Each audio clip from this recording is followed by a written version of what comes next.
تعریف اور شکر کے لائق ہے اس کی ذات جس کی ربوبیت سے رواں ہے یہ کائنات. اور بہت زیادہ سلام رحمتیں اور برکتیں ہوں ہمارے آقا پر، ہمارے حضور حضرت محمد مصطفیٰ صلی اللہ علیہ وسلم پر. میرے بزرگوں، آج جو موضوع دیا گیا مجھے، یہ موضوع دراصل قرآن کا اصل موضوع ہے اور اس کائنات کا بھی اصل موضوع ہے. کیونکہ اگر ہم لوگ اس کی بات نہ کریں، سند کی بات نہ کریں، متن کی بات کریں، تو وہ حدیث مجھے صحیح سمجھ میں آتی ہے جو حدیث قدسی جس کو کہا گیا ہے، اور جس میں اللہ تعالیٰ نے فرمایا کہ میں ایک پوشیدہ خزانہ تھا، کنت کنزا مخفیہ. پھر میں نے سوچا کہ میں جانا جاؤں تو میں نے یہ پوری کائنات پیدا کی.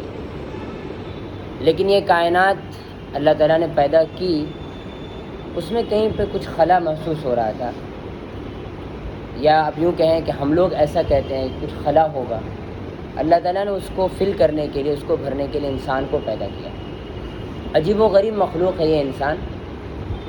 ایسے انسان کا اللہ تعالیٰ نے کوئی اور کسی اور مخلوق کے بارے میں اس طرح کا کوئی تعارف نہیں دیا ہے کہ ایسی مخلوق ہے کوئی اور، کیونکہ یہ خیر اور شر دونوں کا مجموعہ ہے. ہم جانتے ہیں، ہم یہ کہہ سکتے ہیں کہ انسان کے روپ میں خدا ظاہر ہوا ہے. اب آپ بولیں گے کیسے؟ میں کہتا ہوں کہ اللہ تعالیٰ کی قدرت ہے غضب کرنا اور رحم کرنا دونوں.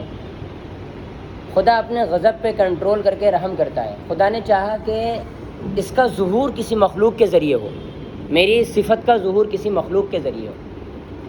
جب انسان خیر اور شر دونوں کا مجموعہ ہے، غضب اور رحمت دونوں کا مجموعہ ہے، اور وہ اپنے غضب پہ کنٹرول کر کے رحم کرتا ہے، تو وہ خدا کا مظہر بن جاتا ہے. یعنی وہاں پہ خدا اس کی ذات میں خدا ظاہر ہوتا ہے. ایسی انسان ضرورت مند ہے، لیکن وہ اپنی ضرورت کو کنٹرول کر کے کسی اور کی ضرورت پوری کرتا ہے تو وہ رازق بن جاتا ہے وہ انسان. اس لیے ہمارے حضور فرماتے ہیں تخلقوا باخلاق اللہ، اپنے اندر اللہ کی صفات پیدا کرو. اور یہ آسان نہیں بزرگوں. میں کتنی مرتبہ یہاں پہ 2-3 مرتبہ آیا ہوں شاید، اور اس سے پہلے بھی 1-2 مختلف مقامات پہ. میں نے ایک بات ہمیشہ کہی ہے کہ نماز پڑھنا بے حد آسان ہے، کوئی مشکل نہیں ہے، اور روزے رکھنا بھی آسان ہے، حج پہ حج کر لینا بھی آسان ہے. لیکن تخلقوا باخلاق اللہ، کہ اللہ کی صفات اپنے اندر پیدا کرو، یہ مشکل ترین کام ہے. کیونکہ آپ دیکھیے نا، انسان کا معراج، انسانیت کی معراج کیا ہے؟ یہی نا کہ ہم اپنے جذبات، اپنے ایموشنز، اپنی فیلنگز اور احساسات پہ کنٹرول کریں، اور ہم اپنی طرف سے وہ ری ایکشن دیں یا وہ ایکشن کریں جو ہمارے رب کو مطلوب ہے اور جو انسانیت کو محبوب ہے. یہ آسان تو نہیں ہے نا. یہ شہادت گہ الفت میں قدم رکھنا ہے. لوگ آسان سمجھتے ہیں مسلمان ہونا، اور بار بار ایسے موقع پہ علامہ اقبال کا وہ شعر یاد آتا ہے، چومی گویم مسلمانم بلرزم، چومی گویم مسلمانم بلرزم. جب میں کہتا ہوں کہ میں مسلمان ہوں تو میں لرز جاتا ہوں. کہ دانم مشکلات لا الہ، کہ میں لا الہ بولنے کی مشکلات کو جانتا ہوں. میں جانتا ہوں کہ ایک آدمی اگر لا الہ کہہ دے کہ کوئی معبود نہیں ہے، تو کس قدر اس کو اپنی ذات کی بھی نفی کرنی پڑتی ہے، میں بھی کچھ نہیں ہوں. جبکہ انسان کا ایگو تو ہر وقت کہتا ہے کہ تو بھی کچھ ہے. ہر وقت انسان کے اندر سے آواز آتی رہتی ہے، ذرا سی بات پر، ذرا سی بات پہ انسان کے اندر سے آواز آتی ہے کہ میں کچھ ہوں. لا الہ کا کہنا آسان نہیں ہے. چومی گویم مسلمانم بلرزم، کہ دانم مشکلات لا الہ. تو آج کا جو موضوع ہے نا، وہ موضوع دراصل مرکز المراکز ہے، تمام موضوعات کا مرکز ہے. ایک بار علی گڑھ میں کسی کانفرنس میں ایک صاحب نے کہا، ایک پروفیسر نے، شاید میں نے کبھی ذکر کیا ہوگا اس کا بھی، کہ اگر قرآن مجید نا کسی انسان کا لکھا ہوا کلام ہوتا تو میں سمجھتا کہ وہ پاگل آدمی ہوگا. میں یہ کہتا کہ اس کا رائٹر پاگل ہو گیا ہوگا اور پھر اس نے یہ لکھا ہے. کیونکہ اللہ تعالیٰ نے اپنی وحدانیت کو اتنا زیادہ بیان کیا ہے اس میں کہ کوئی پاگل ہی ایسا کر سکے کہ ایک ہی بات کو بار بار لکھے. اور بہت دفعہ ایسا بھی ہوتا ہے، جیسے ہم لوگ سب کی نا ایک نفسیات بن گئی ہے کہ ارے صاحب آئے تھے کوئی، یا یہ کہ ہم لوگ آپس میں کوئی بات کریں تو یار یہ سب باتیں تو ہو چکی ہیں، کچھ نئی بات کرو. ہم لوگ اس طرح کی باتیں کرتے ہیں. میرے بزرگوں، نئی بات کیا کی جائے؟ نیا خدا تو نہیں لائیں گے نا ہم، خدا تو وہی ہے ہمارا، بات اسی کی کریں گے اور اسی کی کرنا ہے. توحید کا لفظ بار بار بولنا ہے، شرک کے لفظ کو بار بار لانا ہے ذکر میں، اللہ کی صفات کا تذکرہ بار بار کرنا ہے. ہم کو تو کچھ چیزیں ایسی ہیں جن کا ذکر بار بار کرنا ہے. وَذَكِّرْ فَإِنَّ الذِّكْرَ تَنفَعُ الْمُؤْمِنِينَ میں ذکر جو ہے نا، ذکر تذکیر، اس کا مطلب یہی نا کہ بار بار یاد دلاؤ. کوئی چیز ہے جس کو بار بار یاد دلانا ہے، اس کی امپورٹنس، اس کی حیثیت، اس کی اہمیت تقاضا کرتی ہے اس بات پر کہ اس کو بار بار یاد دلاؤ.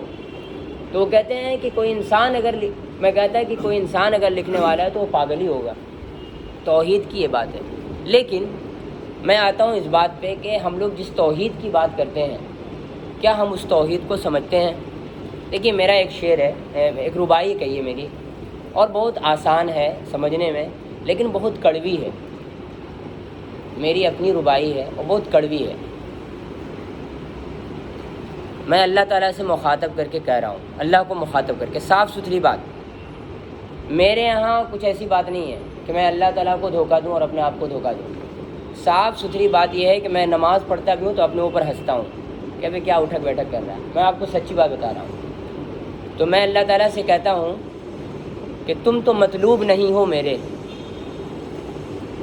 تم تو مطلوب نہیں ہو میرے، خوب و ناخوب نہیں ہو میرے، تم ہو معبود میرے موروثی خاندانی، تم ہو معبود میرے موروثی، تم تو محبوب نہیں ہو میرے. ہم جس خدا کو مانتے ہیں نا وہ موروثی ہے، خاندانی خدا ہے ہمارا. ہم نے اس کو دریافت نہیں کیا ہے، ہم نے اس کو پانے کی کوشش نہیں کی ہے. دراصل ہوا یہ ہے نا کہ جب ہم کوئی چیز پا لیتے ہیں اور اس کی قدر و قیمت کا ہمیں احساس ہو جاتا ہے اور پھر وہ چیز کھوتی ہے تو ہمیں پریشانی اور بے چینی ہوتی ہے. لیکن چونکہ ہم خاندانی خدا کو مانتے ہیں اور خاندانی مسلمان ہیں تو ہم نے خدا کو پایا ہی نہیں ہے، تو اس کے کھونے کا احساس بھی نہیں ہے کہ کوئی چیز ہم سے کھو گئی ہے. اقبال کہتے ہیں نا، زندہ قوت تھی جہاں میں یہی توحید کبھی، آج کیا ہے فقط ایک مسئلہ علم کلام. تو وہ جو زندہ قوت تھی جو مسلمانوں کے رگ و ریشے میں دوڑتی تھی اور لا الہ کہہ کر کے جب وہ کھڑا ہوتا تھا مسلمان، تو پھر وہی بات ہوتی تھی. اقبال کا ہی شعر میں سناتا ہوں کہ کس کی ہیبت سے صنم سہمے ہوئے رہتے تھے، منہ کے بل گر کے ہو اللہ احد کہتے تھے. جب اٹھتا تھا ایک مسلمان تو لا الہ الا اللہ کی آواز لے کر، تو وہ زندہ قوت جو تھی نا ہمارے رگوں پہ میں دوڑتی تھی، وہ زندہ قوت ہمارے اندر رہی نہیں. دراصل ہوا یہ کہ ہم نے ہر چیز کو ایک خاندانی انداز سے سمجھا اور ہم یہ مطمئن رہے یہ سوچ کر کہ ہم مسلمان ہیں اور بس کافی ہے. میں ایک دم آپ کو صاف ستھری باتیں کرنے کے لیے آیا ہوں. میں پچھلی دفعہ ایک دو ہفتے پہلے شاید وہاں پہ تھا، ملت نگر میں، محفوظ سر نے بلایا تھا. تو وہاں پر میں نے ایک دو بات یہ کہی کہ دیکھیے، دوران گفتگو میں کچھ ایسی باتیں بھی کہہ جاؤں گا جو عام پیٹرن سے ہٹ کر ہوں گی، جو عام انداز سے ہٹ کر ہوں گی. آپ چاہیں تو اسے قبول کریں، چاہے رد کریں. ہر انسان اپنی تحقیق میں، اپنے علم میں، اپنے فیصلے میں خود اختیاری رکھتا ہے، فیصلہ رکھتا ہے، وہ چاہے جو کرے. لیکن بہرحال سن کر کے کسی بات کو یوں ہی ریجیکٹ کر دینا، یہ کسی صاحب علم کی یا اہل علم کی شان اور پہچان نہیں ہے. ہمیں اس پہ غور کرنا چاہیے. میں ایک بات کہتا ہوں کہ ہم کیا حامل توحید ہیں؟ ہم توحید والے لوگ ہیں؟ توحید کا مطلب اگر یہ ہوتا ہے کہ اللہ کو ایک مان لیا جائے تو یہ تو بہت آسان ہے، کوئی مشکل نہیں ہے. اس میں کچھ مشکل نہیں ہے. اور توحید کا مطلب اگر یہ ہے کہ ہم اللہ تعالیٰ کو اپنا معبود مان کر 5 وقت کی نماز پڑھ لیں تو یہ بھی کوئی مشکل نہیں ہے، اس میں بھی کچھ مشکل نہیں ہے. دیکھیے، میں ایک بات کہتا ہوں، اور یہ جملہ میرے مطالعے کا نچوڑ ایک طرح سے، توحید پہ جو میں نے مطالعہ کیا ہے اس مطالعے کا نچوڑ ہے، توحید سے اتحاد جنم لیتا ہے اور شرک سے تقسیم۔ اس جملے پہ آپ غور کریں، توحید سے اتحاد جنم لیتا ہے اور شرک سے تقسیم۔ اب یہ بتائیے کہ مسلمان موحد ہیں، متحد بھی ہیں؟ اگر وہ موحد ہیں، توحید والے ہیں، تو پھر اتحاد کہاں ہے؟ متحد کیوں نہیں ہے؟ یہ کیسے ایسا پاسبل کیسے ہوا کہ ہم بات توحید کی کر رہے ہیں اور رزلٹ شرک کا آ رہا ہے؟ توحید سے اتحاد کو جنم لینا چاہیے اور شرک سے تقسیم کو جنم لینا چاہیے، تو ہمارے یہاں تقسیم آ رہا ہے اور توحید کی بات ہو رہی ہے، تو توحید سے تقسیم جنم لے رہا ہے، تو کیا ہم موحد ہیں؟ غالب کہتے ہیں ہم موحد ہیں، ہمارا کیش ہے ترک رسوم۔ ہم یہ جو مختلف بدعات، خرافات، مسالک، مذاہب، رسم و رواج اور طرح طرح کی چیزیں جو اللہ رسول کے نام پہ گڑھی گئیں اور وہ دین و ایمان کا حصہ بن گئی ہیں، اگر ہم موحد ہیں تو ہم ان سب کو چھوڑنے والے بنیں۔ ہم موحد ہیں، ہمارا کیش ہے ترک رسوم۔ ملتیں جب مٹ گئیں اجزائے ایمان ہو گئیں۔ شعر سمجھانے کے لیے نہیں آیا ہوں، دراصل یہ کہنے آیا ہوں کہ ہم موحد ہیں یا نہیں۔ اگر موحد ہیں تو پھر اقبال کی طرح کہنا ہوگا چمی گویم مسلمانم بلرزم کہ دانم مشکلات لا الہ را۔ دیکھیے میرے بزرگوں، اللہ تعالیٰ نے قرآن مجید میں بہت ساری چیزوں کو شرک کہا۔ سب سے پہلے ہم لوگ توحید کا مطلب سمجھتے ہیں۔ توحید کا معنی کیا ہوتا ہے؟ کیونکہ میں آپ لوگوں سے اس لیے پوچھتا رہوں گا بیچ بیچ میں کہ میں وہ تقریر نہ جھاڑنے والا بن جاؤں۔ توحید کا مطلب جانتے ہیں کیا ہوتا ہے؟ مطلب توحید عربی کا لفظ ہے، وحد یوحد توحید ہے نا، مطلب ہوتا ہے کسی کو ایک ماننا، جاننا، اس کی ذات کو ایک سمجھنا، یہ توحید ہو گیا۔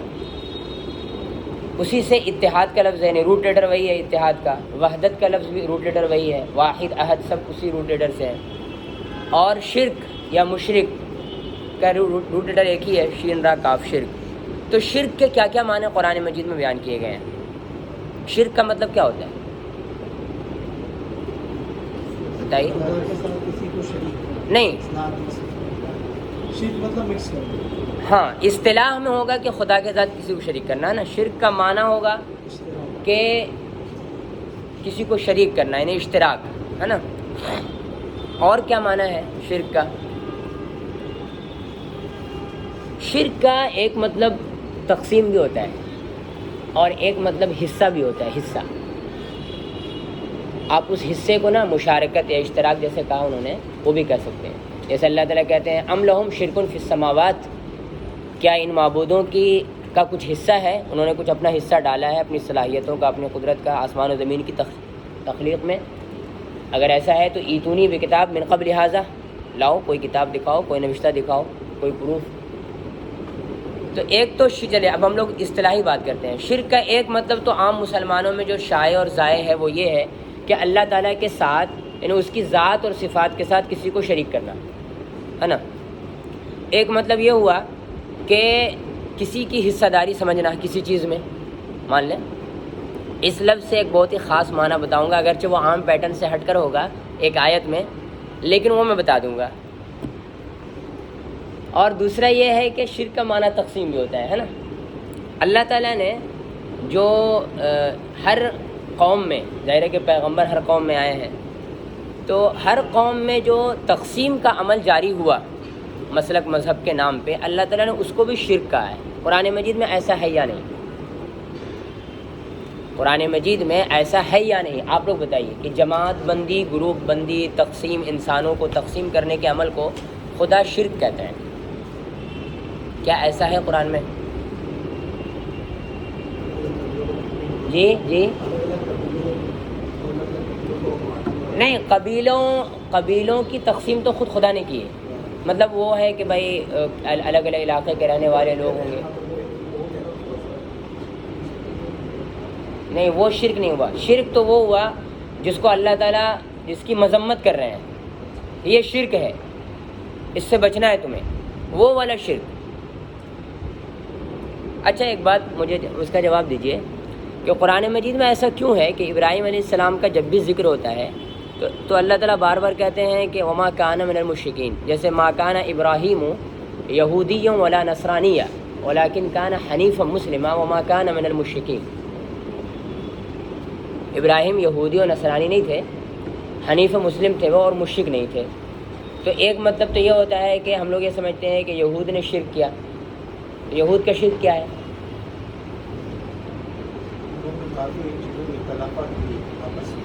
نہیں، اللہ کے ساتھ کسی اور کو شریک ٹھہرایا یہود نے۔ دیکھیے عزیر علیہ السلام کو اللہ کا بیٹا جو قرار دیا انہوں نے، وہ اس طرح کا شرک نہیں ہے جو حضرت عیسیٰ علیہ السلام کو انہوں نے اللہ کا بیٹا مانا۔ پوری انسانی ریکارڈ میں حضرت عیسیٰ علیہ السلام کے ساتھ جو رویہ رکھا گیا ہے نا، وہ کسی بھی پیغمبر کے ساتھ نہیں ہے۔ یعنی حضرت عیسیٰ علیہ السلام کو باضابطہ اللہ کا بیٹا مانا گیا ہے، اور باضابطہ خدا کو باپ مانا گیا ہے، اور مریم علیہ السلام کو بیوی مانا گیا ہے۔ عزیر علیہ السلام کو اللہ کا اگر بیٹا مانا گیا ہے تو بتائیے ان کی ماں کون ہے کوئی ذکر نہیں ہے۔ یہود تو اپنے بارے میں بھی کہتے تھے نحن ابناء اللہ واحباؤ، ہم تو اللہ کے بیٹے ہیں اور اللہ کے چہیتے ہیں۔ تو اگرچہ وہ شرک ہے لیکن وہ بات نہیں ہے۔ یہود نے اللہ تعالیٰ کے ساتھ کسی کو شریک نہیں کیا ہے، لیکن اللہ تعالیٰ قرآن میں کہتے ہیں کہ وہ مشرک ہے۔ ما کان ابراہیم و یہودی ولا نصرانیہ، اور لن ترضی عنک الیہود ولا النصارى حتی تتبع ملتہم، یہود تم سے کبھی راضی نہیں ہوں گے، نصارہ بھی نہیں، حتی تتبع ملتہم، جب تک تم ان کی ملت کی اتباع نہ کرنے لگو۔ اچھا عیسیٰ علیہ السلام کن لوگوں میں پیدا ہوئے؟ بنی اسرائیل میں، نہیں یہود میں پیدا ہوئے، ہے نا۔ اب فرض کر لیجئے ہم لوگ مسلمان ہیں سب لوگ، ہمارے یہاں کوئی بڑا آدمی پیدا ہوتا ہے، اور ہم لوگ جو پہلے والے مسلمان ہیں وہ اس بڑے آدمی کی بات کو نہیں سنتے ہیں، وہ کہتے ہیں کہ ہم کہتے ہیں کہ یہ آدمی نا کچھ نئی باتیں کر رہا، اور مذہب کے نام پہ کچھ ایسا مزاج بنایا گیا ہے، آج کی بات نہیں ہے، بہت پہلے سے ہی، کہ ہم کو نئی بات سے نا وحشت ہوتی ہے، ہم لوگوں کو نئی بات سے وحشت ہوتی ہے، چاہے وہ بات کتنی بھی علمی اور دلیل کے ساتھ ہو، علمی بات ہو، ثبوت کے ساتھ ہو، لیکن وحشت ہوتی ہے، تو ہم کیا کرتے ہیں، ریجیکٹ کر دیتے ہیں۔ اسی لیے میں ایک بات کہا کرتا ہوں اکثر جگہوں پہ کہ وہ لوگ جو امام مہدی کا انتظار کر رہے ہیں، اگر مہدی آ گئے اور انہوں نے سب شیعہ سنی سب کو ریجیکٹ کر دیا تو مانو گے کس کو؟ اب مہدی آئیں گے کس میں؟ شیعہ میں آئیں گے، سنی میں آئیں گے، سنی میں آئیں گے تو دیوبندی ہوں گے کہ بریلوی ہوں گے، کس مسلک کے ہوں گے؟ ایک مسلک کے ہوں گے، دوسرا والا مسلک والے، اس کے مسلک میں تو مہدی آ ہی نہیں سکتا، اور سارے مسلک کو انہوں نے ریجیکٹ کر دیا، شیعہ سنی سب کو ریجیکٹ کر دیا، تو لیجیے کوئی نہیں مانے گا، مہدی آ کے بھی چلے جائیں گے اور کوئی مانے گا بھی نہیں۔ یہ مہدی کا مخمصہ آپ کو صحیح بتا رہا ہوں، یہی ہوا سب کے ساتھ، شاہ ولی اللہ کے ساتھ، غالب کے ساتھ، سید کے ساتھ، مولانا مودودی کے ساتھ، امام فرائی علیہ الرحمہ کے ساتھ، شبلی نعمانی کے ساتھ، علامہ اقبال کے ساتھ۔ آپ سمجھ رہے ہیں؟ کوئی بھی بڑا آدمی آتا ہے نا تو ہم وحشت میں مبتلا ہوتے ہیں، یہ کچھ نئی باتیں کر رہا ہے، یہ چبائی ہوئی باتیں کیوں نہیں کر رہا؟ جس کو زمانے سے چبایا جا رہا وہی باتیں کیوں نہیں کر رہا؟ تو مہدی آ کے چلا جائے گا اور ہم ایسے ہی سوچتے رہ جائیں گے، کیونکہ مسلمانوں نے کیا سمجھ رکھا ہے کہ دین کا مطلب ہوتا ہے عمل کرنا، دین کا مطلب علم نہیں ہوتا ہے۔ ایک دم 100% آپ کو بات بتا رہا ہوں، 100% کی، جو میں مسلمانوں کو سمجھتا ہوں، میں بھی وہیں کا ایک فرد ہوں، کہ مسلمان ہونے کا مطلب ہوتا ہے عمل کرنا، علم نہیں، علم حاصل کرنا نہیں، خاص طور سے دین کا علم۔ اس لیے آج دیکھیے، آج تک مسلمان اس بات پر متفق نہیں ہو سکے کہ قرآن مجید کو سمجھنا فرض ہے۔ آپ نے کسی کو سنا کہتے ہوئے؟ سب لوگ ببانگ دوحل یہ اعلان کرتے ہیں کہ نماز پڑھنا فرض ہے، روزہ رکھنا فرض ہے، یہ فرض ہے، وہ فرض ہے، لیکن قرآن مجید کو سمجھنا فرض ہے کسی سے سنا ہے؟ کوئی نہیں کہے گا۔ آج میں جس جلسے میں تھا، جلسہ دستار بندی تھا، حفاظ ہوئے تھے، حافظ ہوئے تھے، یہ باتیں سنتا رہتا ہوں، کیونکہ میں صاحب البیت ادریٰ بما فیہ نا، عربی کا ایک مقولہ ہے کہ گھر والا زیادہ جانتا ہے کہ گھر میں کیا ہو رہا ہے، تو میں علماء برادری سے آتا ہوں، ادھر ہی سے، تو یہ باتیں سنتا رہتا ہوں. تو آج بھی 2-3 مقررین یہ کہہ رہے تھے کہ کیسے بدبخت ہیں وہ لوگ جو یہ کہتے ہیں کہ حفظ قرآن بغیر سمجھے ہوئے قرآن کو رٹنے کا کوئی فائدہ نہیں ہے. کیسے بدبخت ہیں وہ لوگ. اللہ تعالیٰ نے تلاوت کا حکم نہیں دیا. پیغمبر آتا ہے تو تلاوت کرتا ہے. اب ان کو کون سمجھایا ہے کہ اللہ کے بندے تمہاری اردو والی تلاوت نہیں کرتا ہے, وہ عربی والی تلاوت کرتا ہے, جس کا مطلب ہی ہوتا ہے سمجھنا اور پیروی کرنا. لیکن ان کے یہاں کیا ہے, قرآن ثواب کے لیے آیا ہے. ایک صاحب کہنے لگے, انہیں مونا کی بات کر رہا ہوں, ایک صاحب کہنے لگے دوسرے مونا کہ دیکھیے جو لوگ کہتے ہیں نا قرآن کو سمجھو سمجھو سمجھو, اللہ نے ان کو جواب دیا پہلی ہی والے آیت سے, الف لام میم سے, کہ اے بیوقوفو جو سمجھنے کی بات کرتے ہو, الف لام میم کا مطلب سمجھ کے دکھاؤ. اب بولیے, اب وہ اس آدمی کو اب کون سمجھائے کہ قرآن خود کہتا ہے کہ میں آیا اسی لیے ہوں لیدبروا آیاتی, تاکہ تم اس کی آیتوں پہ غور و فکر کرو. میں آیا ہی اسی لیے ہوں. تو اب کون سمجھائے انہیں. تو قرآن سمجھنا فرض کوئی نہیں کہتا. ایسی ہی مہدی آئیں گے اور چلے جائیں گے, کیونکہ ہم نے علم کو اپنا, خاص طور سے دین کے علم کو سمجھنے کو, بہت سارے لوگ ہیں, بہت کم لوگ ایسے ہیں جو جانتے ہیں کہ دین اور مذہب میں کیا فرق ہے. میں بہت سے لوگوں سے میں نے پوچھا آپ سمجھتے ہیں دین و مذہب میں کیا فرق ہے, جواب میں نہیں ہے, وہی ہے, دین و مذہب ایک ہی چیز ہے. اگر یہ کہہ دے آدمی کہ بھائی مذہب قرآن مجید میں اور رسول اللہ کی سنت میں کہیں پر بھی مذہب کا لفظ نہیں آیا ہے, تو دین و مذہب ایک کیسے ہوا, تو پھر ان کے پاس کوئی جواب نہیں, کیونکہ انہوں نے پڑھا ہی نہیں ہے. بہت بڑی پرابلم ہے میرے بزرگوں. دین کو سب سے پہلے ہمیں علم بنانا ہے. جب تک ہم جانیں گے نہیں, کریں گے کیسے. یہ بہت مشہور واقعہ ہم لوگوں نے سنا ہوگا. علامہ عنایت اللہ مشرقی, علامہ عنایت اللہ سندھی بھی کہے جاتے ہیں, وہ نہیں, عنایت اللہ سندھی, مشرقی دوسرے ہیں شاید. تو جب ان انگریزوں نے ان کے سر کاٹنے کا اعلان کیا کہ اگر ان کا سر کوئی لے کے آئے گا تو انعام دیا جائے گا, تو وہ بھاگ کے پہلے افغانستان گئے, پھر وہاں سے لندن چلے گئے. تو لندن میں کہتے ہیں کہ سر جیمز کر کے ایسا کچھ نام ہے, وہ فزکس کے ماہر تھے, مشہور سائنٹسٹ. تو انہوں نے دیکھا کہ اپنے بغل میں چھتری دبائے اور وہ تیزی سے گرجا گھر کی طرف جا رہے ہیں. سر جیمز فزکس کے ماہر سائنٹسٹ, سائنسداں. اور سائنسدانوں کی تو الف شروع ہوتی ہے بگ بینگ سے, نو گاڈ, خدا ہے نہیں. تو یہ آدمی اتنا بڑا سائنسداں ہے, یہ کدھر بھاگ کے جا رہا ہے گرجا گھر. کیا خدا کو مانتا ہے, وہ خدا پر یقین کرتا ہے کیا. تو انہوں نے پکڑ لیا علامہ عنایت اللہ نے, بولے آپ خدا پر یقین کرتے ہیں, خدا کو مانتے ہیں آپ. انہوں نے کہا کہ عنایت اللہ یہ اتنا آسان سوال نہیں کیا تم نے کہ میں یہیں راہ چلتے ہوئے جواب دے دوں. آؤ میرے ساتھ عصر کے ٹائم پہ, مطلب 4 بجے شام میں جو بھی کہیے آپ, اس وقت میں آؤ میرے ساتھ چائے پیو اور میں تم کو بتاؤں گا کہ میں خدا کو مانتا ہوں یا نہیں مانتا ہوں. پھر وہ گئے وہاں پہ. ظاہر ہے کہ ایک حق کا طلبگار انسان جو علم کے لیے پاگل ہو رہا ہو وہ کیسے نہیں جائے گا. تو کہتے ہیں کہ میرے سوال پوچھنے سے پہلے وہ کہنے لگے عنایت اللہ تم نے کیا کہا کہ میں خدا کو مانتا ہوں. عنایت اللہ تم نہیں جانتے ہو, جب تک میں موروثی خدا کو جانتا تھا نا, باپ دادا والے خدا کو, خدا کی کوئی اہمیت نہیں تھی میری نگاہ میں. 1 پیسہ اس کو اہمیت نہیں دیتا تھا. کبھی ٹھیک ہے چلا گیا باپ کے ساتھ گرجا گھر, سر پٹک لیا, جھک گیا. لیکن جب میں نے پڑھنا شروع کیا اور خدا کی کائنات کو جاننا شروع کیا, اور عنایت اللہ, پھر وہ کہتے ہیں عنایت اللہ صاحب, یہ بات مولانا وحید الدین خان صاحب نے اپنی کتاب اسلام اور جدید چیلنج اس میں لکھی ہے, اور بہت ہی شاندار کتاب ہے, ہم سب لوگوں کو پڑھنی چاہیے وہ کتاب. اور 1-2 جگہ اور بھی میں نے اس کا ذکر پڑھا ہے. تو کہتے ہیں عنایت اللہ صاحب, عنایت اللہ کو کہتے ہیں کہ آپ کیا جانتے ہیں اس کائنات کے بارے میں. پھر وہ بتانے لگے کہ اس میں اربوں خربوں کہکشائیں ہیں, گروپ آف اسٹارز ہیں, پھر اسٹارز کتنے ایک گروپ میں ہیں. پھر وہ کائنات کی ایک چیز کو بتا رہے ہیں, اور اللہ کی قدرت کو بتاتے بتاتے اس کی ہیبت اور عظمت کے ساتھ وہ کانپنے لگے. ان کے بال کھڑے ہو گئے, ان کی آنکھوں سے آنسو جاری ہو گئے ہیں, منہ سے لعاب نکل رہا ہے, مطلب وہ عجیب وحشت انگیزی کی کیفیت میں ہے. اور کہتے ہیں عنایت اللہ جب میں اللہ اکبر بولتا ہوں نا, مطلب اللہ از گریٹ, تمہارا اللہ اکبر جو ہے نا وہ کسی کام کا نہیں ہے, لیکن جب میں بولتا ہوں کہ اللہ تو بڑا ہے اور سجدے میں سر رکھ دیتا ہوں, تو اس وقت میرا رواں رواں پکارتا ہے، میرے دل کی ہر دھڑکن بولتی ہے کہ تو بڑا ہے، کیونکہ میں جانتا ہوں کہ وہ کیسے بڑا ہے۔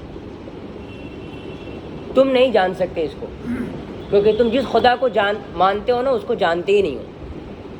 ہم شرک پہ کیا بات کریں گے میرے بزرگوں، توحید پہ کیا بات کریں گے؟ میں آپ سے فارمیلٹی نبھاتا اگر آپ کو میں کہتا ہے دیکھیے شرک فی ذات یہ ہوتا ہے کہ اللہ کے ساتھ کسی کو شریک کر لیں، شرک فی صفات یہ ہوتا ہے کہ اللہ تعالیٰ کی سمیع بصیر خالق رازق جو صفات ہیں اس میں کسی کو کچھ مان لیں۔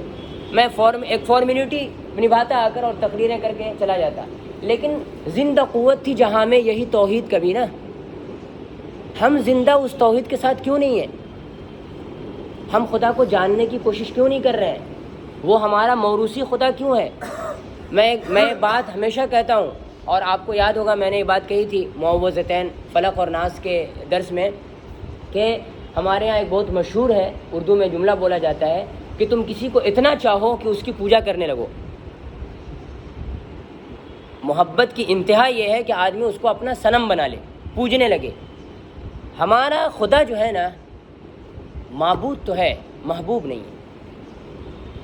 یعنی ہم اور ہمارے خدا کے درمیان میں محبت نہیں ہے، ہم اس کو پوج رہے ہیں بغیر محبت کے۔ قرآن میں اللہ تعالیٰ فرماتے ہیں والذین آمنوا اشد حبا للہ، ایمان والے اللہ کی محبت میں بے پناہ اونچائی پہ گئے ہوئے ہوتے ہیں۔ اب میں عنایت اللہ صاحب کا میں ذکر کر رہا ہوں، میں وہیں پہ اگر میں یہ بولوں کہ اگر ہم کو خداوند قدوس کو جاننا ہو، اپنے رب کو جاننا ہو، تو ہم اللہ تعالیٰ کو کیسے جانیں گے؟ ہم کو اپنے رب کو جاننا ہے، اس کی معرفت حاصل کرنی ہے، اس کا عرفان حاصل کرنا ہے۔ ہم اپنے رب کو کیسے جانیں گے؟ کلام، اس کا قرآن۔ اور بتائیے؟ Very good. دیکھیے سر سید نے اسی کو کہا ہے ورک آف گاڈ اور ورڈ آف گاڈ۔ ہم کسی بھی انسان کو اگر جاننے کی کوشش کریں کہ وہ انسان کیا ہے کیسا ہے، تو جاننا دو طرح سے ہوتا ہے۔ ایک سرسری جاننا، جیسے مثال کے طور پہ ہم یہ جانتے ہیں کہ یہ عتیق بھائی یہاں رہتے ہیں، ہے نا، آتے جاتے رہتے ہیں کبھی کبھار، یہ ایک سرسری جاننا ہوا۔ ایک ہوتا ہے کہ میں کسی سے دعویٰ کروں ابے تو کیا جانتا، میں عتیق بھائی کو جانتا ہوں جو، تو اس کا مطلب میں ان کو گہرائی سے جانتا ہوں۔ تو اگر میں عتیق بھائی کو یا تو وحید بھائی کو یا کسی اور بھائی کو جاننے کی کوشش کروں گا تو میں دو چیزیں دیکھوں گا۔ نمبر ایک یہ دیکھوں گا کہ وہ جو باتیں کرتے ہیں ان کی باتوں میں ایسی کیا چیز ہے جو دوسروں سے ممتاز کرتی ہے، ان کو الگ کرتی ہے۔ ان کے اندر میں کون سا انسان ہے جو بولتے وقت ظاہر ہوتا ہے، وہ کتنی صلاحیت کے مالک ہیں، ان کے پاس علم کیا ہے، ان کی تحقیق کیا ہے، ان کی زبان میں شائستگی کتنی ہے، سلیقہ کیا ہے، وہ کیسا سوچتے ہیں، یہ ان کے کلام سے ظاہر ہوگا۔ اور پھر ہم دیکھیں گے کہ ان میں کام کرنے کی کیا اہلیت ہے، وہ کام کیا کر سکتے ہیں۔ ایک شخص میرے سامنے تقریر کر رہا ہے، میں اس کو نہیں جانتا ہوں، اور مجھے کسی نے بتایا ارے جانتے ہو تم ان کو، یہ کون ہے؟ تو میں نے کہا کہ نہیں میں جانتا نہیں ہوں، ان کے نام کا اعلان کیا گیا ہے کہ ان کا یہ نام ہے، یہ فلاں جگہ سے آئے ہیں۔ اور فرض کر لیجئے میں دلچسپی رکھتا ہوں ادب میں، ادب اردو میں، شعر و ادب میں، پھر مجھے کوئی بتاتا ہے کہ بیوقوف انسان، یہ جو تمہارے سامنے کھڑا ہے نا یہ شعر و ادب کا ماہر ترین انسان ہے، جس کا لوہا لوگ مانتے ہیں اور جس کی ہر بات سند کا درجہ رکھتی ہے۔ اب کیا ہوگا کہ میں کوشش کروں گا کہ بھاگ کر میں آگے جاؤں اور اس انسان کے چہرے کی بھی زیارت کرتا رہوں اور اس کی بات بھی سنتا رہوں، لکھتا بھی رہوں اور ہر چیز کروں، کیونکہ اب میں جان رہا ہوں اس کو۔ خدا کے کلام اور خدا کے کام کے ذریعے سے ہم خدا کو جان سکتے تھے، لیکن کتنی افسوس کی بات ہے کہ جو خدا یہ کہتا ہے کہ میرے بندے یتفکرون فی خلق السماوات والارض، آسمان و زمین کی تخلیق میں غور و فکر کرتے ہیں، وہ بندے تو کبھی صبح کو دیکھتے ہی نہیں، صبح کیسے ظاہر ہو رہی ہے۔ ایک شاعر کا شعر ہے کہ جس میں وہ بولتا ہے، مجھے شعر یاد آ جائے گا آپ کو بتا دوں گا، کہ ہم ایسے ناشکروں اور خدا کا انکار کرنے والوں کے لیے نا اگر رسول نہیں بھی آتے تو صبح کافی ہوتی۔ جو صبح ظاہر ہوتی ہے، رات کا اندھیرا چھٹتا ہے اور صبح ظاہر ہوتی ہے، تو وہ اتنا خوبصورت لمحہ ہوتا ہے اور خدا ایسا بے اختیار یاد آتا ہے کہ ہم اس کا اندازہ نہیں کر سکتے، کیونکہ ہم تو سوئے رہتے ہیں، ہم خدا کی کائنات پہ غور نہیں کرتے۔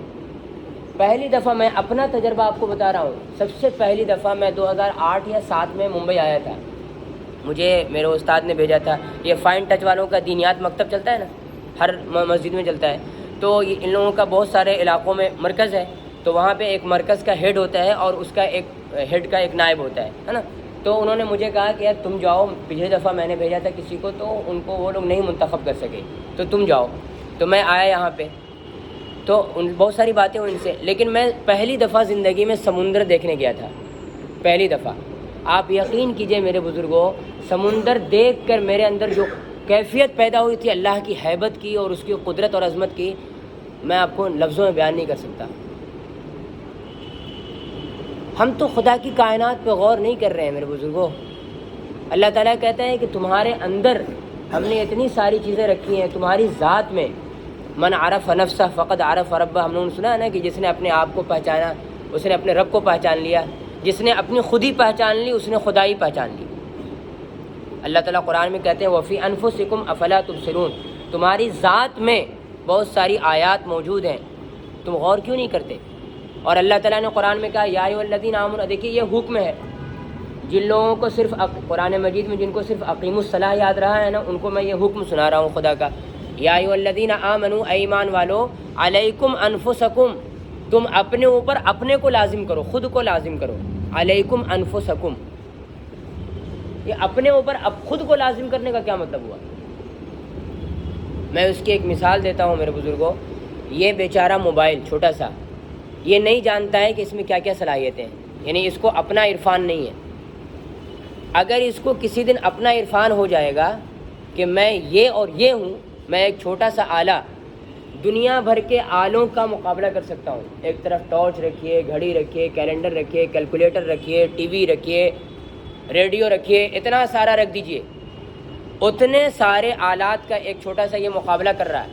یہ اگر جان لے گا جس دن کہ میں کیا کیا کر سکتا ہوں، تو جانتے ہیں یہ پاگلوں کی طرح اپنے بنانے والے کو ڈھونڈے گا کہ وہ کون ہے جس نے میرے اندر اتنی صلاحیت بھر دی ہے، وہ خود کتنی صلاحیت کا مالک ہوگا. ہم تو جانتے ہیں نہیں اپنی صلاحیت کو، ہم اس صلاحیت پیدا کرنے والے کو کیا جانیں گے؟ قرآن کہتا ہے یا ایھا الذین آمنوا علیکم انفسکم، تم اپنے اوپر خود کو لازم کرو، اپنے بارے میں جانو، تم کو تمہارے رب نے کیسا بنایا ہے، تم دو کوڑی کی چیز نہیں ہو. اور یہ بات میرے بزرگوں سب سے پہلے تقاضا کرتی ہے کہ ہم انسان کا احترام کرنا سیکھیں. جب تک ہم انسان کا احترام کرنا نہیں سیکھیں گے، اللہ کی تخلیق کا احترام کرنا نہیں سیکھیں گے. ہم اپنی قرآن کہہ رہا ہے نا کہ اپنے اوپر غور کرو، تو خدا سے ہماری کوئی رشتہ داری تو نہیں ہے کہ جمال میاں کو کہہ رہا ہوں، آپ کو کہہ رہا ہوں، آپ کو کہہ رہا ہوں. بحیثیت انسان کہہ رہا ہے نا، اپنی تخلیق اور کریشن کی حیثیت سے کہہ رہا ہے نا کہ ہم نے تم کو کیسا پیدا کیا. تو اگر ہمارے اندر احترام انسانیت نہ ہو، احترام آدمیت نہ ہو، تو ہم تو خود اپنے آپ کو ذلیل کرنے لگیں گے. بہت سارے لوگ اس غرے میں مبتلا ہیں کہ وہ دوسروں کو ذلیل کرتے ہیں، لیکن خدا کی نگاہ میں وہ خود کو ذلیل کر رہے ہوتے ہیں، کیونکہ وہ انسانی تخلیق کو ذلیل نہیں کر رہے ہیں، وہ خدائی تخلیق کو ذلیل کر رہے ہیں. اور اللہ تعالیٰ قرآن مجید میں فرماتا ہے یا ایھا الذین آمنوا لا تکونوا کالذین نسوا اللہ فانساہم انفسہم. دیکھیے یہ بہت ہی عجیب و غریب بات ہے. ہم سوچتے ہیں نا کہ زلزلہ آنا اللہ تعالیٰ کا عذاب ہے، ہم یہ سوچتے ہیں کہ بیماری کا آنا اللہ کا عذاب ہے، ہم یہ سوچتے ہیں کہ یہ بہت سارے دکھ اور مصیبتیں آتی ہیں وہ اللہ کا عذاب ہے، ہم یہ سمجھتے ہیں کہ رزق میں برکت نہیں ہو رہی وہ اللہ کا عذاب ہے. میرے بزرگوں یہ سب بہت چھوٹی اور معمولی چیزیں ہیں. خدا کا عذاب کیا ہے سنیے. یا ایھا الذین آمنوا لا تکونوا کالذین نسوا اللہ فانساہم انفسہم. اے ایمان والو ان لوگوں کی طرح نہ بنو جنہوں نے اللہ کو بلایا تو اللہ نے بدلے میں کیا کیا؟ زلزلہ نہیں بھیجا. سوچیے آپ، ان کی اپنی شخصیت کو بھلا دیا، ان کی ذات کو بھلا دیا. وہ اپنے آپ کو جانتی ہی نہیں ہے، ان کو عرفان نفس ہی نہیں ہے، ان کو اپنی معرفت نہیں ہے، وہ اپنے بارے میں کچھ نہیں جانتے. وہ یہ سوچتے ہیں کہ ان کو صبح اور شام کرنی ہے، کھانا اور پینا ہے، بال بچوں کے لیے تودع کرنا ہے اور بس کافی ہے. اللہ اللہ خیر صلی اللہ. ان کو اپنی اہمیت کا ادراک نہیں ہے، احساس نہیں ہے کہ وہ کیا چیز ہے. یہ خدا کا عذاب ہے. فانساہم انفسہم. اقبال اسی خودی کی تو تعریف کرتے ہیں اپنے پورے کلام میں. جو خودی خودی خودی جو کہہ رہے ہیں وہ کیا ہے؟ یہ پیام دے گئی ہے مجھے بعد صبح گاہی کہ خودی کے عارفوں کا ہے مقام بادشاہی. جو لوگ خودی کے عارف ہوتے ہیں، اپنے بارے میں جان لیتے ہیں، وہ بادشاہ بن جاتے ہیں. وہ کہاں غلام بنتے کسی کے؟ وہ کسی کے غلام نہیں بنتے. انہوں نے جان لیا اپنی خودی کو اور اپنے بنانے والے کو سمجھ لیا، پھر وہ کس کو غلام بنیں گے؟ خودی کے عارفوں کا ہے مقام پادشاہی۔ اسی لیے حاملین توحید بہت ہی عجیب و غریب قوت کے حامل ہوتے ہیں، ایسی قوت کے حامل ہوتے ہیں میرے بزرگوں کہ پیچھے سے فرعون آ رہا ہوتا ہے لشکر کے ساتھ، آگے سمندر ہوتا ہے، اور وہ یقین جو خدا پہ ہے وہ کہتا ہے کلا انما یا ربی سیہدین، میرا رب میرے ساتھ ہے۔ ہم تو یقین کی دولت سے محروم ہو گئے۔ کیا اس وقت جیسے میں آپ کے سامنے بیٹھا ہوں، آپ مجھے دیکھ رہے ہیں، مجھے سمجھ رہے ہیں، کیا ہم کو اپنے رب کی ذات پر یقین ہے؟ اللہ تعالیٰ نے آپ کو اگر یہ دولت دی ہو تو اس کا مطلب یہ ہے کہ آپ کو دنیا کی سب سے بڑی دولت ملی ہوئی ہے۔ میں تو اس یقین سے خالی ہوں۔ یقین اللہ مستی خود گزینی، وہ شعر کیا ہے اقبال کا؟ یقین پیدا کرے غافل، یقین سے ہاتھ آتی ہے وہ شاہینی کی جس کے سامنے جھکتی ہے فغفوری۔ یقین کی دولت کہاں ہے ہمیں؟ ہم خدا کو مانتے ہیں، جانتے نہیں ہیں۔ جتنا زیادہ جانیں گے میرے بزرگوں اتنا زیادہ خدا پہ یقین بڑھے گا ہمارا، اور خدا کو جاننے کے لیے ہمارے لیے سب سے بڑی چیز جو ہے وہ خدا کا کلام ہے۔ یہ خدا کا کلام خدا کے کام کی تشریح کرتا ہے، اور خدا کا کام خدا کے کلام کو سمجھاتا ہے۔ خدا کا کام علم الاسماء ہے، خدا کا کلام علم الوحی ہے۔ علم الوحی اور علم الاسماء کو جوڑتے رہیے۔ علم کی کوئی حد نہیں ہے، کوئی سرحد نہیں ہے، جتنا زیادہ علم حاصل کر سکتے ہیں ہم کریں گے۔ حضور نے کیا فرمایا؟ ہمارے حضور نے فرمایا انما بعثت معلما، میں صرف علم کے لیے بھیجا گیا، اور فرمایا انما بعثت لاتمم مکارم الاخلاق، میں صرف مکارم اخلاق کے لیے بھیجا گیا۔ اقبال اسی کو کہتے ہیں تیرے علم و محبت کی نہیں ہے انتہا کوئی۔ انما بعثت معلما کو علم کہتے ہیں اقبال، اور مکارم الاخلاق کو محبت بولتے ہیں۔ مومن تو محبت ہی محبت ہوتا ہے۔ تو علم اور محبت ان کی کوئی حد نہیں ہے، جتنا علم حاصل کریں کم ہے، اور جتنی محبت کریں کم ہے۔ یہ دونوں کرنے کے کام ہیں، اپنے بال بچوں کے ساتھ، لوگوں کے ساتھ، پڑوسیوں کے ساتھ، اپنے لوگوں کے ساتھ، اپنے اوپر والوں کے ساتھ، نیچے والوں کے ساتھ، سب کے ساتھ ایک رشتہ ہونا چاہیے ہمارا علم اور محبت کا۔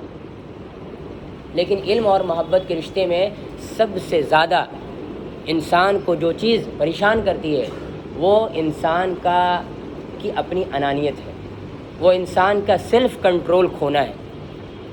کیونکہ آپ کو بار بار نا ایسے مواقع پیش آئیں گے کہ جب آپ برانگیختہ ہو جائیں گے، آپ کو اشتعال آئے گا۔ وہاں پہ ہم کیا کرتے ہیں نا، علم کی سرحد کو چھوڑ دیتے ہیں، ہم پھر جہل کی سرحد میں گھس جاتے ہیں۔ ہمارے سامنے ایک آدمی ہے، انہوں نے ہم سے کچھ کہا، اگر بات ٹھیک رہی تھی تو ہم علم کی سرحد میں تھے، بات اچھے سے کر رہے تھے، لیکن جیسے اس کی طرف سے کوئی دوسری بات آئی ہم فوراً ری ایکشن دیتے ہیں اور علم کی سرحد کو چھوڑ کے جہل میں گھس جاتے ہیں۔ وہ تو گھسا ہی تھا، ہم بھی گھس جاتے ہیں، اور جیسے ہی ہم جہل کی سرحد میں گھستے ہیں محبت کا جنازہ نکل جاتا ہے۔ تو خدا کا کلام خدا کے کام کو سمجھاتا ہے، اور خدا کا کام خدا کے کلام کو سمجھاتا ہے۔ ان دونوں باضابطہ اللہ تعالیٰ چاہتے ہیں، میرے بزرگوں اللہ تعالیٰ چاہتے ہیں کہ ہم یہ کریں۔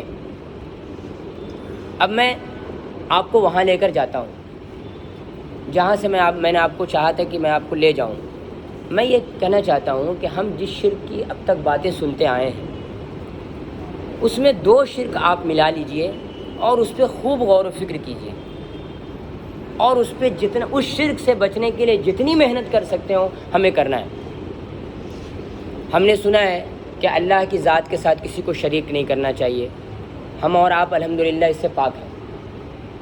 یہ بات قرآن مجید میں بار بار آئے گی کہ ان سے پوچھو کہ کس نے ایسا کیا، کس نے ایسا کیا، کس نے ایسا کیا، تو یہ کہیں گے اللہ ہے۔ پھر ان سے کہو کہ تم کیوں دوسروں کو پوچھتے ہو، تو یہ ان کے لیے ہے۔ ہمارے لیے شرک اور توحید کیا ہے؟ ہم کون سے شرک میں مبتلا ہیں؟ ہم ایک بہت ہی خطرناک شرک میں مبتلا ہے میرے بزرگوں، اور قرآن اس کو کہتا ہے افرأیت من اتخذ الہہ ہواہ، کیا تم نے غور کیا اس بات پر، نہیں کیا تم نے اس شخص کو دیکھا یا اس شخص کی حیت کیفیت کو دیکھا، غور سے دھیان دیا، جس نے اپنی خواہش کو اپنا معبود بنا لیا ہے۔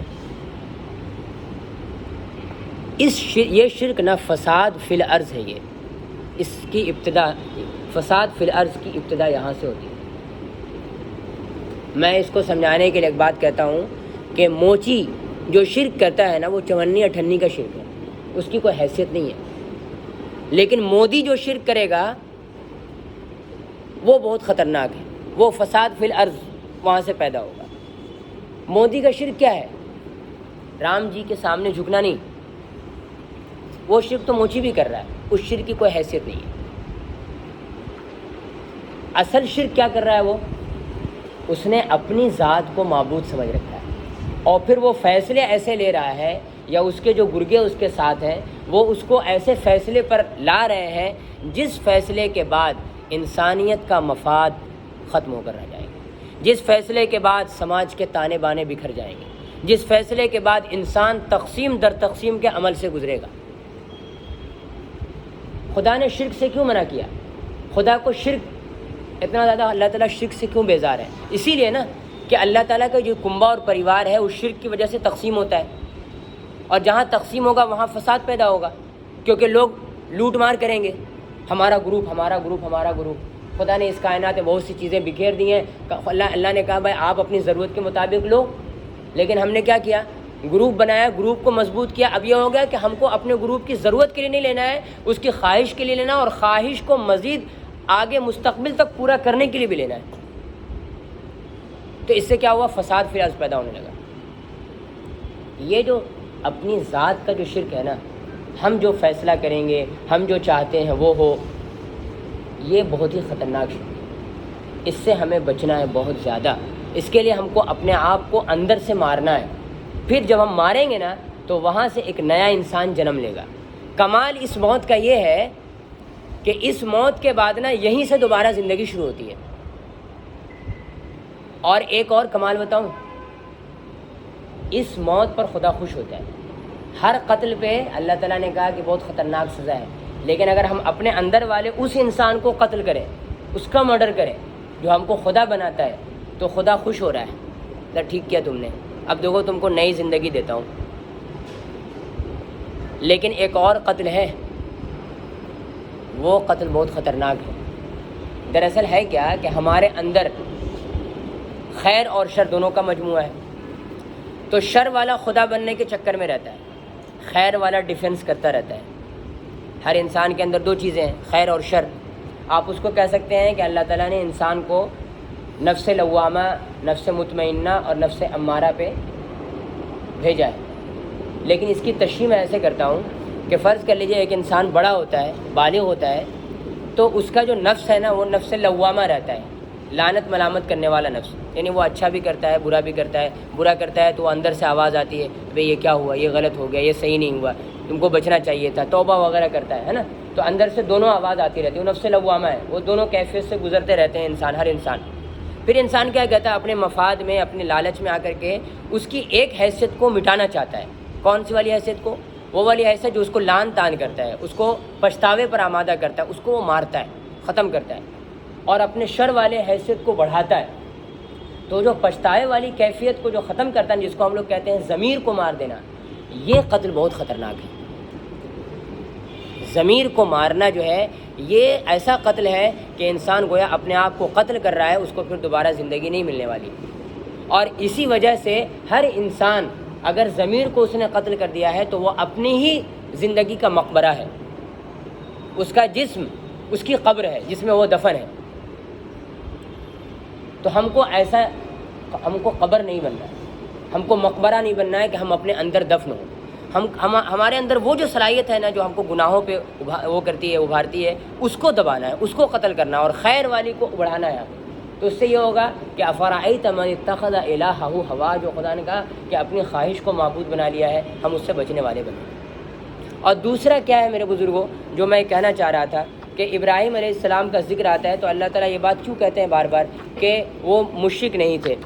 اب دیکھیے میں آپ کو صرف 2 آیتیں بتاتا ہوں، اس کے بعد میں اپنی بات ختم کر دوں گا، کیونکہ میں باضابطہ فارمل انداز میں توحید اور شرک کی بات کرنے نہیں آیا تھا، وہ آپ لوگ بہت سن چکے ہیں۔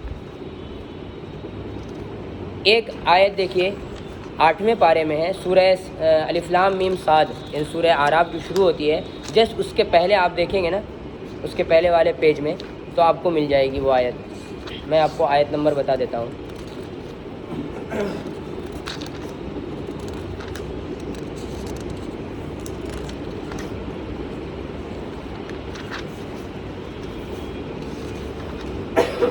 جی دیکھیے، قل اننی ہدانی ربی الی صراط مستقیم، کہو کہ میرے رب نے مجھے ہدایت دی ہے صراط مستقیم کی.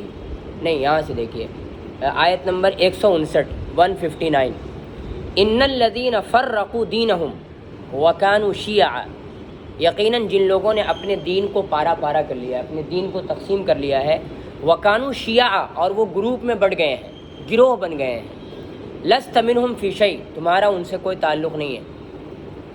جب ہم قرآن مجید پڑھیں گے نا اور ہم یہ سمجھیں گے کہ یہ قرآن میرے لیے نازل ہوا ہے، اور جہاں پر بھی یو یا تم آ رہا ہے اللہ تعالیٰ مجھے کہہ رہا ہے ڈائریکٹ، تو اللہ تعالیٰ مجھے کہہ رہے ہوں گے لست منہم فی شیء، تمہارا ان سے کوئی تعلق نہیں ہے، ان گروپ اور گروہ بعض لوگوں سے. انما امرہم الی اللہ، ان سب کا معاملہ خدا کے حوالے کرو، جھگڑنا بھی نہیں ہے تمہیں، یہ نہیں کہ زبردستی آ جاؤ کہ نہیں آ جاؤ ہم حق اور انصاف کا فیصلہ یہیں کر لیتے ہیں. اللہ تعالیٰ قرآن میں کہتے ہیں ان اللہ یفصل بینہم یوم القیامہ، قیامت کے دن خدا فیصلہ کرے گا. یہ کسی پیغمبر کے بس کی بھی بات نہیں رہی ہے، پوری تاریخ ریکارڈ یہی کر چکی ہے کہ پیغمبر بھی آ کر کے مذہب کے نام پہ جو تقسیم ہوتا ہے اس کو ختم نہیں کر پاتے ہیں، مذہب کی تقسیم کو. تو یہ تمہارے حوالے نہیں ہے، اللہ کے حوالے کرو اس کو.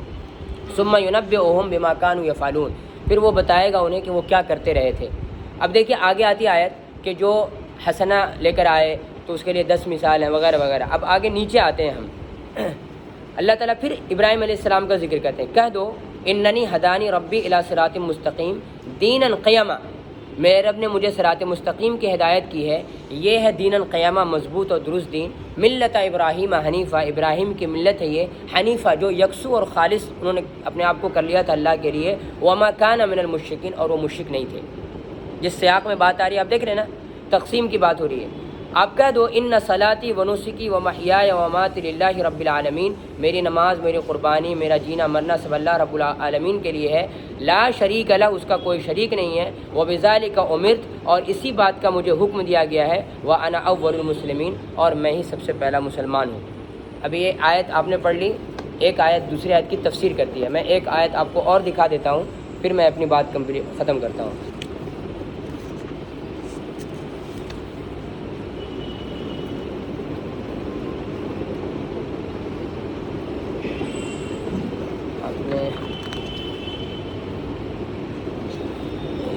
یہ اصل میں ہم لوگوں نے جو حفظ کیا نا جس قرآن سے، وہ 15 لائنوں والی قرآن ہوتی ہے، تو ایک دم فوراً ہی وہاں پہ پہنچ جاتے ہیں.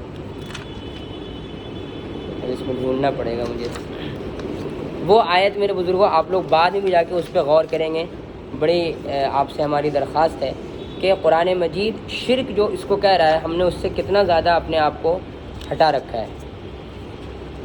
21ویں پارے میں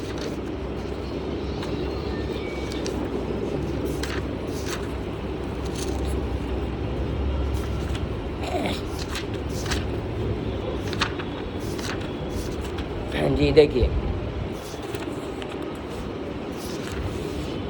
اللہ تعالیٰ قرآن مجید میں کہتے ہیں ایک جگہ پہ، فاقم وجہک للدین حنیفہ، اپنے آپ کو دین حنیف کے لیے قائم کرو. فطرت اللہ التی فطر الناس علیہا، اللہ کی فطرت کے مطابق جو اس نے پیدا کی ہے، اور یہ دین فطرت ہے. لا تبدیل لخلق اللہ، اللہ کے خلق میں کوئی تبدیلی نہیں ہوگی. ذالک الدین القیم، یہی ہے درست دین. ولکن اکثر الناس لا یعلمون، انسانوں کی اکثریت علم نہیں رکھتی ہے. یہ والی جگہ آئی نا اکثر الناس لا یعلمون، تو میں یہاں پہ ایک بات کہہ دیتا ہوں، آپ لوگوں سے عرض کر دیتا ہوں کہ قرآن مجید نا، یہ جو ہم لوگوں کو بہت زیادہ پریشان کیا جاتا ہے نا اجماع کہہ کے، یہ سارے لوگوں کا اجماع ہوا ہے اس بات پہ، اور امت کا پورا جو ریوڑ ہے یہی بات کہتا رہا ہے. قرآن کہتا ہے نا ریوڑ سے کچھ نہیں ہوتا. اکثر الناس لا یعلمون، اکثر الناس لا یشکرون، میجورٹی آف ہیومن بینگز نہیں جانتی ہے، شکر نہیں کرتی ہے. وَإِن تُطِعْ أَكْثَرَ مَنْ فِي الْأَرْضِ، زمین میں رہنے والے زیادہ تر اکثر لوگوں کو اگر تم ماننے لگو گے، یہ جیسے ڈیموکریسی ہو رہی ہے نا، اکثر تم ماننے لگو گے، کیا ہوگا؟ لِيُضِلُّوكَ عَنْ سَبِيلِ اللَّهِ. تو یہ جو دھمکیاں دی جاتی ہیں نا کہ اتنا ہماری تاریخ میں یہ بات سب نے کہی ہے، آپ نیا کیسے کہہ رہے ہیں؟ یہ بات مولانا مودودی کو، ان کو مولانا فرائی علیہ رحمہ کو، مولانا امین حسن اصلاحی کو، شبلی، سب کو کہا گیا، جو بھی امام ابن تیمیہ کو، کہ آپ نئی بات کیسے لے کر آئے؟ سب تو ایسا کہتے آئے ہیں. قرآن کہتا ہے کبھی اس چکر میں مت آنا تم. جو علم اور تحقیق کی بات ہوگی، جو ثبوت، پروف اور دلیل کی بات ہوگی وہی ماننا۔ اکثر الناس لا یعلمون۔ اب دیکھیے منیبین الیہ، اس کی طرف پوری طرح متوجہ ہو کر، واتقوا، اور اس کا تقوی اختیار کرو، واقیموا الصلاۃ، اور صلاۃ قائم کرو۔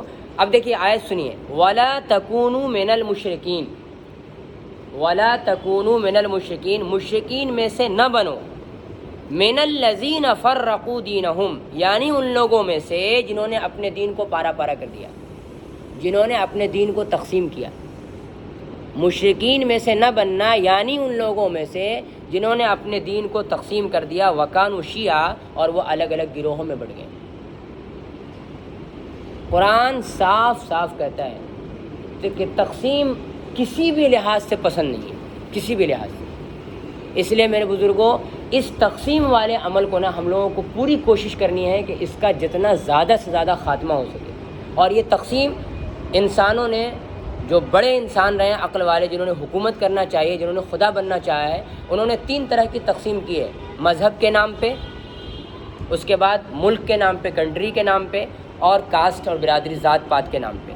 یہ تینوں کی طرح کی تقسیم کو ہم پاؤں تلے رونتے ہیں، کیونکہ ہم موحد ہیں، ہم اللہ کو ماننے والے ہیں، اور ہم نے قرآن مجید سے یہ سمجھا ہے کہ توحید سے اتحاد جنم لیتا ہے، اور شرک سے تقسیم، اور تقسیم ہی اصل فساد فی الارض ہے، اور اس فساد فی الارض کے ہم خلاف ہیں، اور ہمیں اس کو ختم کرنا ہے۔ تو ہمیں میرے بزرگوں اس توحید کو اس طرح اپنانا ہے کہ ہمارے لیے زندہ قوت بن جائے۔ باقی میں آپ لوگوں کے سامنے آپ کے گروپ میں شیئر کر دوں گا کہ میں نے توحید کے متعلق کیا کیا چیزیں لکھ کر لائی تھیں، اس کو عنوان بنا لیجیے گا، ایک ایک عنوان، اور ان سب عناوین پہ غور کیجیے گا کہ یہ سب چیزیں کیا ہیں جو توحید اور شرک سے ریلیٹڈ ہے۔ جزاکم اللہ، السلام علیکم۔